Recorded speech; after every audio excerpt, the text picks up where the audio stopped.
তাহলে এই দুরুদের আমলে নবী খুশি হয় না বেজার হয়?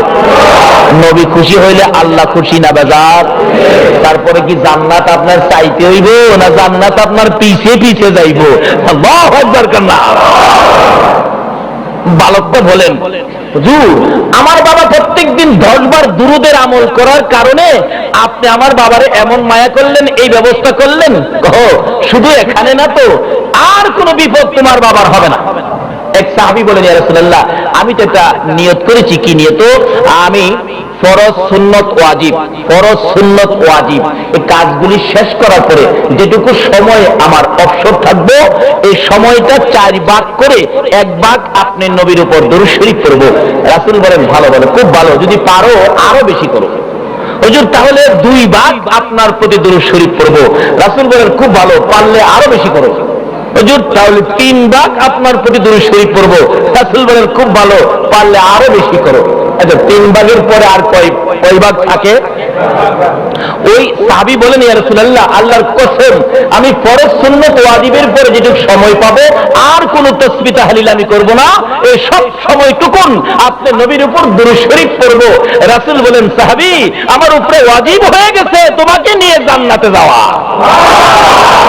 এই দুরুদের আমল আমাদের থাকলে লাভ হবে না লস হবে? যার আমলে দুরুদ যত বেশি হবে হাসরের কঠিন দিনে নবী তত আপনার কাছে রবে। কাজী এই নির্দেশটাই তো আমার আল্লাহ কোরআন শরীফে বলেছেন, ইন্নাল্লাহা ওয়া মালাইকাতাহু। এটা লাভজনক না হইলে কি আল্লাহ এটা করতো? ইন্নাল্লাহা ওয়া মালাইকাতাহু ইউসাল্লুনা আলান নবী ইয়া আইয়ুহাল্লাযীনা আমানু সাল্লু আলাইহি ওয়া সাল্লিমু তাসলিমা। দুরুদের নির্দেশ কার বলুন তো? এখন দুরুদ বেশি পড়লেই অনেকে ফতোয়া মাইরা দেয়, কয় এটা বেদাতি। দুরুদ বেশি বললে যদি বেদাতি হয় তাহলে সবচেয়ে বড় বেদাতি হইল আমার আল্লাহ। মুফাসসিরিনে কেরাম লেখেন ইউসাল্লুনা আলান নবী, ইউসাল্লুনা দ্বারা এটাই বুঝাইলেন আল্লাহ আর কোনো কাজ করে না, সর্বক্ষণ নবীর উপর দরুদ শরীফ পড়ে। আল্লাহর চেয়ে বেশি দরুদ পৃথিবীর কেউ করতে পারে না। নবীর ভালোবাসায় দরুদ পড়লে লাভ হবে না লস হবে? যারা এই সেই কয় আমি বলবো তারা কোরআন শরীফ বোঝে না। কোরআন শরীফ পড়া এক জিনিস, বুঝা আরেক জিনিস। পড়া সহজ, বুঝা বড়। আমার প্রথম আলোচনার আয়াত ছিল আলা ইন্না আউলিয়া আল্লাহ। কার কথা? জোরে কোন না। কোরআন শরীফে তো আমার আল্লাহর কথাই, লা খাউফুন আলাইহিম ওয়া লা হুম ইয়াহজানুন। আল্লাহ বলেন নিশ্চয়ই আমার ওলি যারা, কোথাও তাদের কোনো ভয় নাই, তাদের কোনো ভয় কোথাও, মৌতে ভয় নাই, কবরে ভয় নাই, হাসরে ভয় নাই, মিজানে ভয় নাই। অথচ আমরা যে জায়গাগুলো পার করে আইলাম এই জায়গাগুলো কিন্তু খুব আরামের জায়গা ছিল। প্রথম ছিলাম আলমে রূহের দেশে, যেখানে পৃথিবীর সৃষ্টির থেকে কিয়ামত পর্যন্ত সকল মানুষের রূহ একত্রিত ছিল। এটাকে আরবিতে বলে আলমে রূহের দেশ। ওখান থেকে আল্লাহর নির্দেশে আমরা আসলাম আলমে বতন, মারপেট। আসি নাই মারপেটে? না মারপেট ছাড়াই ডাইরেক্টই বসতেন কেউ? মারপেট। আলমে রূহের থেকে আলমে বতন, আলমে বতন থেকে আল্লাহর নির্দেশে আবার আসলাম আলমে দুনিয়া। আলমে রূহেও ভালোই ছিলাম, মারপেটেও ভালোই ছিলাম। কি বলেন ঠিক কিনা? মারপেটে কোনো টেনশন ছিল না, ব্যবসা বাণিজ্য করতে হইল না, চাকরি নকরি দরকার পড়লো না, হরতাল ধর্মঘট অবরোধ আন্দোলন কোনো কিছুই লাগলো না। বিনা পরিশ্রমে সময় মতো আমার আল্লাহ আমাদেরকে খাওয়াইছেন। কি বলেন ঠিক কিনা? না কোনো চাকরি দরকার পড়ছে? আচ্ছা যে আল্লাহ মারপেটে 10 মাস 10 দিন চাকরি ছাড়া, জমি ছাড়া, ব্যবসা ছাড়া, বিদেশ ছাড়া, চট্টগ্রামের সাগরের মাছ ধরা ছাড়া, জমি জামা ছাড়া, গাছ গাছরা ছাড়া, সব কিছু ছাড়া যেই আল্লাহ এত আরামে রাইখা মারপেটে 10 মাস 10 দিন খাওয়াইতে পারছে, সে আল্লাহ কি এখন আমাদেরকে খাওয়াইতে পারবে না? এইটা যে পারবে, এইটাই তো আল্লাহর ওলিরা শিখাইছে। এক একজন ওলির দরবারে যায় দেখেন হাজার হাজার মানুষ কইরা খাইতেছে, অথচ আল্লাহ কয় আমার পাগলটা তারাইছস, তারা তো সৃষ্টি করছে আমি। মুসা নবী ঘুমিয়েছে, উপরের থেকে একটা পিঁপড়া পড়ছে, পিঁপড়াটা শরীর থেকে সরে দিল, হাতে ধাক্কা দিলে পিঁপড়াটা ওটা তারাইছস, তারা তো সৃষ্টি করছে মানুষের মতো। মুসা নবীর ঘুম ভেঙে গেছে, জিগা এই পিঁপড়া তুই কান্দস কি লিগা? হুজুর কান্দি আপনার উপরে ফিরে গেছি, আমি ইচ্ছা করে না, কিন্তু আপনি তো হাতে ধাক্কা দিয়ে আমার একটা পাও ভেঙে গেছেন, আমি কান্দি আপনি যে পাওড়া ভাঙছেন, এই পাওড়ার জন্য আল্লাহর কাছে বিচার দিব আপনার বিরুদ্ধে। আপনি মুসা নবী হইয়া পারবেননি আমার একটা পাও বানাইতেন? পিঁপড়া কয় আপনি মুসা নবী হইছেন, পারবেননি আপনি আমার একটা পাও বানাইতেন? যে বলুন তো, একটা পিঁপড়ার পাও বানাইবার ক্ষমতা পৃথিবীর কারো আছে? মুসা নবী বেহুশ হয়ে গেলেন, আল্লাহ আমাকে মাফ করো, একটা পিঁপড়া আমাকে কি শিক্ষা দিল? একটা পিঁপড়ার পাও বানাইবার ক্ষমতা কোনো মানুষের নাই, পিঁপড়াটা বানাইছে কে? আচ্ছা, পিঁপড়ারে আল্লাহ বেশি মায়া করে না মানুষরে বেশি মায়া করে? মানুষটা যদি বিধর্মীয় হয় বানাইছে তো আল্লাহ, মানুষটা যদি হিন্দু হয় বানাইছে তো আল্লাহ। অথচ এক যুবকের ইতিহাস জীবনী খুলে দেখি, এক যুবক তার জীবনে ভালো কোনো কাজ করে না, খারাপ কাজ পাইলে ছাড়ে না। একদিন তার মা তার জীবনীতে সত্যি লিখছে, বাবা তুমি যে অপরাধগুলি করছো, এই যে আমি মা সাক্ষী, এইগুলি তুমি করছো আমি লিখছি, হাসরের দিন আমি আল্লাহর কাছে বলবো, আল্লাহ গো আমি দায়ী না, এগুলি আমি লিখে রাখছি, আমার পোলা এগুলি করছে। এগুলি বুকের মধ্যে লইয়া একটা চিৎকার মারছে, মা তুমি সাক্ষী দিবে আমি অপরাধ করেছি, তাহলে তো আমি বিচারের করছি, সত্য বিচারের পথে পড়ে যাব। মা এই পাপগুলি আমি করছি, হ্যাঁ, এই পাপী মুখ আর কাউরে দেখাবো না। মার হাতের লেখা দলিল সহ একটা দৌড় মারছে, দৌড় মাইরা পাহাড়ের উপরে গিয়ে উঠছে, নিরিবিরি যেখানে কোনো মানুষ নাই, বসে বসে দলিল পড়ে আর কান্দে, এই পাপ আমি করছি, প্রভু গো এই মুখটা আমি কেমনে দেখাবো, আমার তো লজ্জা করতেছে, এই পাহাড় পাহাড় তোর মধ্যে আমাকে একটু নিরিবিলি জায়গা দে, এই পাপী মুখ পাপের বুঝালিয়া তোর মধ্যে বসে থাকি, আমি কাউরে মুখটা দেখাবো না। পাহাড় থেকে আওয়াজ আসতেছে, ও পাপী বেরিয়ে যাও এখান থেকে, তোমার মতো পাপীকে আমি রাখবো না। বেরিয়ে গেলেন, লজ্জা পাইলেন, যে সাগরের কিনারে দাঁড়ায় কাঁদতেছে, হে সাগরের পানি, তোর ভিতরে কত জাতের মাখলুক, কত কিছু বাস করে, আমাকে একটু জায়গা দিবি, এই পাপী মুখটা লইয়া তোর মধ্যে লুকিয়ে থাকি, আমি তো তোমারই বান্দা, তুমি তো আমাকে সৃষ্টি করেছো, আজকে আমি ভুল করেছি, অন্যায় করেছি, বুঝতে পারি নাই, পাপ করেছি। মা দলিল লিখেছে, মা বুঝবো মার হাতের দলিল সহ পাপের বোঝা লইয়া যার কাছে যাই গো দরজা বন্ধ করে দেয়, পাপী বলে আমার কেউ জায়গা দেয় না। আমার আল্লাহ তুমি কই গো, আমি পাপী বলে আমার কেউ জায়গা দেয় না, কিন্তু হাতের দলিল সহ পাপের বোঝা লই সৃষ্টি করেছো, ও আমার আল্লাহ তুমি কি একটু জায়গা দিবানি? তুমি দিবা, কেউ তো জায়গা দেয় না, কিন্তু আমি তো তোমার সৃষ্টি, তোমার বান্দা। সঙ্গে সঙ্গে গায়েবী আওয়াজ হচ্ছে, আল্লাহু আকবার, শোনা যায় আকাশে, পাপী পাপী রে, ও যুবক জীবনে কত গুনাহ করেছো, গুনাহগার বলে কেউ তোমাকে দেখলে সবাই দরজা বন্ধ করে দেয়, পাপী রে আমি আল্লাহ এখনো দরজা বন্ধ করি নাই, তোর জীবনের সবগুলো পাপ লইয়া একবার আমার আল্লাহ তোমাকে দেখলে সবাই একবার যদি আমার জীবনের পাপগুলো লইয়া আল্লাহ কইয়া ডাক দিবি রে, আমি আল্লাহ তোর সবগুলো গুনাহ মাফ করে আমি আল্লাহ কুদরতি খুলে উঠাইয়া নেব।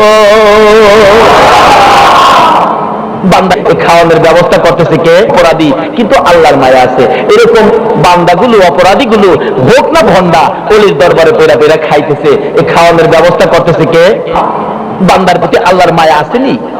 মুসা নবী, মুসা নবীর জীবনীতে আসছে, মুসা নবী আপনার ওই মুসাফির ছাড়া খানা খাইতেন না, মুসাফির ছাড়া খানা খাইতেন না। একবার খানা খাওয়ার জন্য 3 দিন পার হয়ে গেছে, মুসাফিরও পায় না খানাও খায় না। কয়দিন পার হয়ে গেল? কয়দিন? 3 দিন পার হয়ে গেছে, মুসাফিরও পায় না খানাও খায় না। 3 দিন পরে রাস্তার থেকে এক পাগলের মতো এক লোকেরে ধরছে, মিয়া তুমি কি মুসাফির? হ্যাঁ, এদিকে আসো, খানা খাইবার লেগে মুসাফির পায় না, বসো বসো আমার সাথে খানা খাও। এই পাগল বছর আইসাই বস, হাত ধোয়া নাই, কোনো কথা নাই, খাওয়া শুরু করেছে। মুসাফির কই থামো থামো, আল্লাহর নাম নেও না, বিসমিল্লাহ কও নাই, খাওয়া শুরু করছো, হাত নাই, দোয়া নাই, কিছু নাই, কি ব্যাপার? কপেটা কি দেখায় লই, বাহির হয়ে আল্লাহর নাম ছাড়া খাওয়ার সুযোগ করতে যাও। মুসা রে, মুসাফির পাইছ?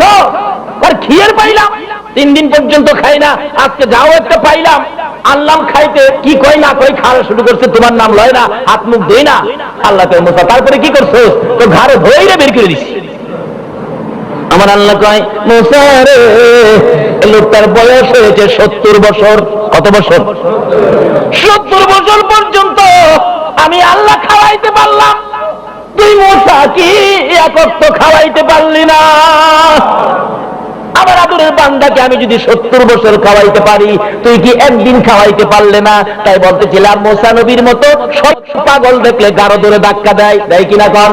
তাও এই জন্য বলতেছেন খাদেম সাহেব, খরমপুর মাজারের খাদেম, উনি বললেন হুজুর মসজিদ করলেন, মাদ্রাসা করলেন, এতিমখানা করলেন, একটা পাগল খানা তো করলেন না। তারা তো আল্লাহর মাখলুক, না খায়া রাস্তায় রাস্তায় ঘুরছে, কারো কাছে গেলে ধাক্কা দেয়, মারে, তারা তো খাওয়ানোর ব্যবস্থা করে না। আপনারা কি করেছেন?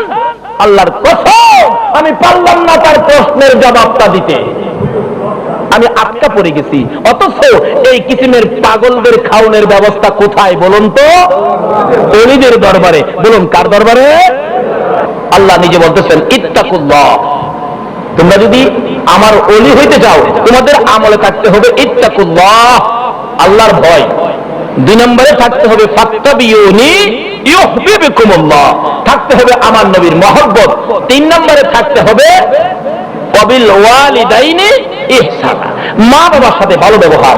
এই 3টা গুণ, 3টা আমল থাকতে হবে আমার নবীর মহব্বত। 3 নম্বরে থাকতে হবে ডাইরেক্ট ডাইরেক্ট ডাইরেক্ট, সেটা হলো অলির দরবারে গোলামি করতে পারলে, অলির দরবারে হাজিরা দিতে পারলে ডাইরেক্ট আবার অলি হয়ে যায়। কার কথাই? কার কথাই? অলিদের কথাই। কারণ অলিরা তো বন্ধু, বন্ধু কইছে বন্ধু, এই আল্লাহর অলিরা এরকম বলতে পারে, আল্লাহ গো তার বাড়াবুড়া না অলি বানায় দাও, জোরে জোরে খন না। কিন্তু এটা কি অলিদের সাথে সম্পর্ক রাখলে নাকি না রাখলে? আসুন গাউসে পাকের জীবনী খুলুন, গাউসে পাকের দরবারে একদিন শেষ রাতে আল্লাহর অলি গাউসে পাক তাহাজ্জুদের নামাজ পড়ার জন্য শেষ রাতে বাহির হয়েছে।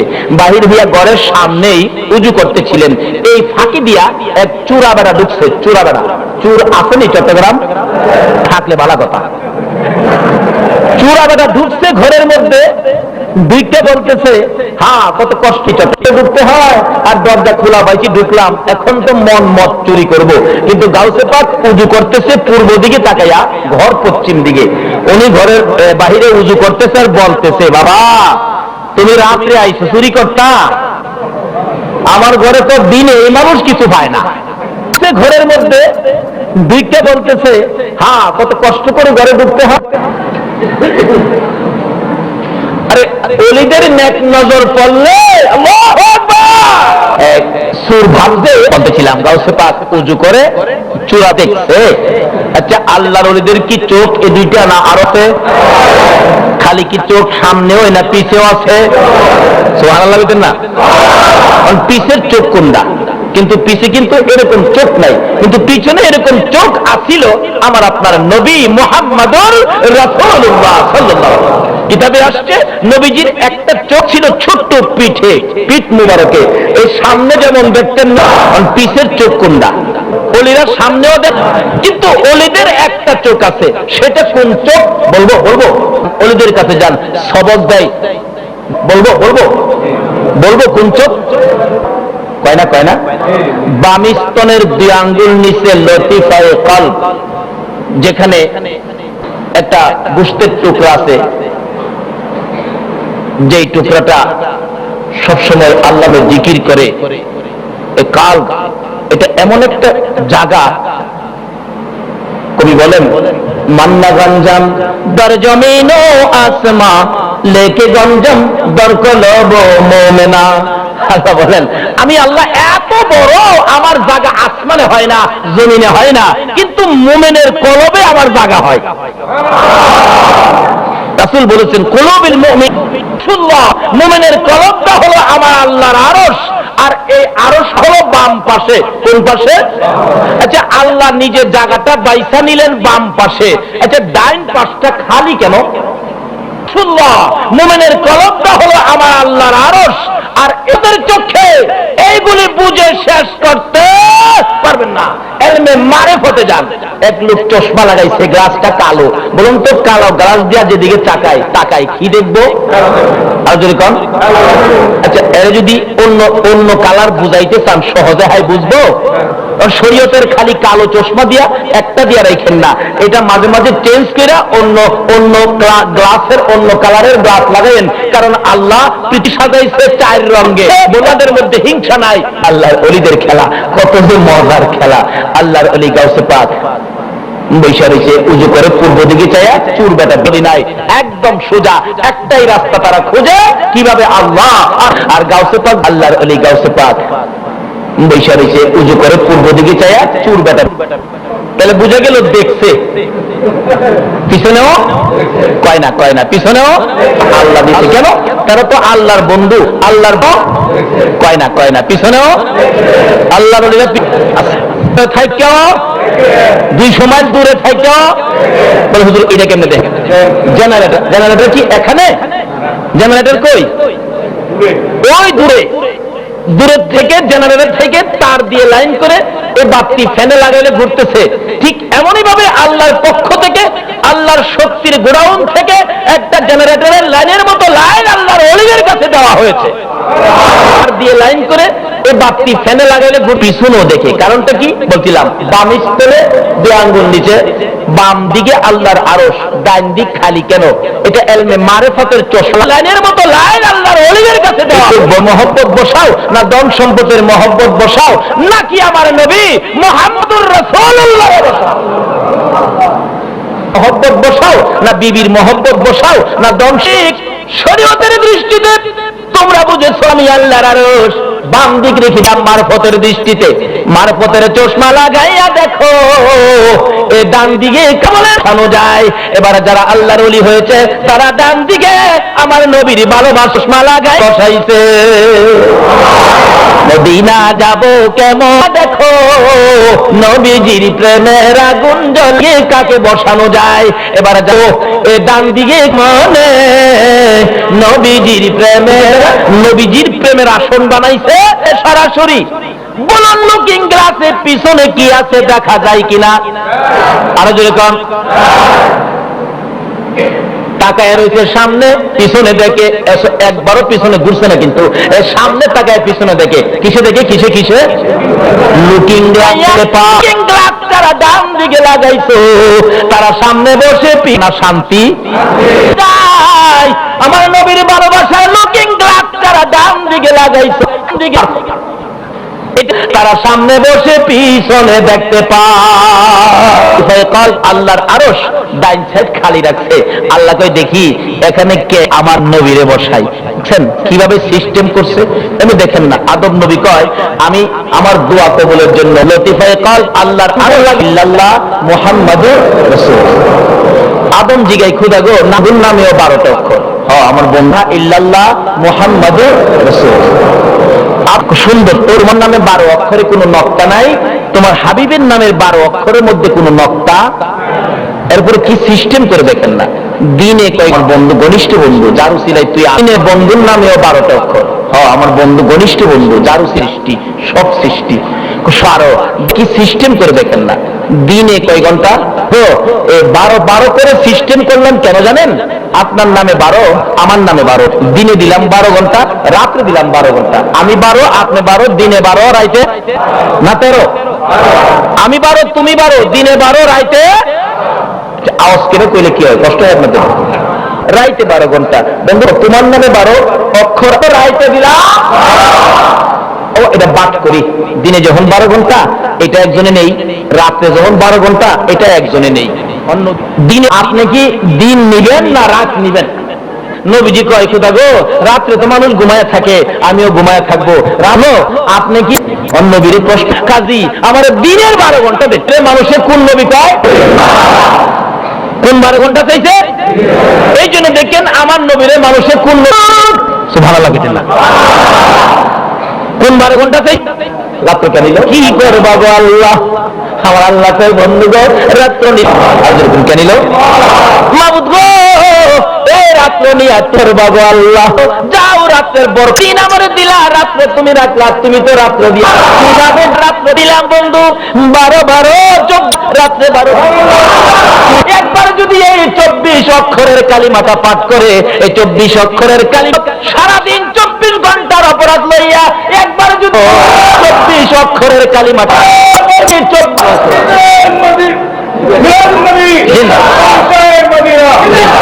সিস্টেম আল্লাহ বন্ধু গো, বাম স্তনের দেয়াঙ্গন ডাইনটা খালি রাখলাম বন্ধু গো, বাম হারে নেই।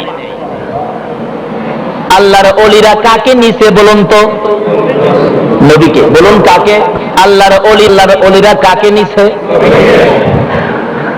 আমার আল্লাহ বলেন বন্ধু সিস্টেম করেছি, সিস্টেম করে নিলাম, ডান দিক খালি রাখলাম, দেখি এখানে কাকে কে বসাই। যারা এই ডান দিকে আমার নবীর প্রেমের আসন বানাইছে, কে প্রেমের লুকিং গ্লাস লাগাইছে, তারা সামনেও দেখে পিছেও দেখে।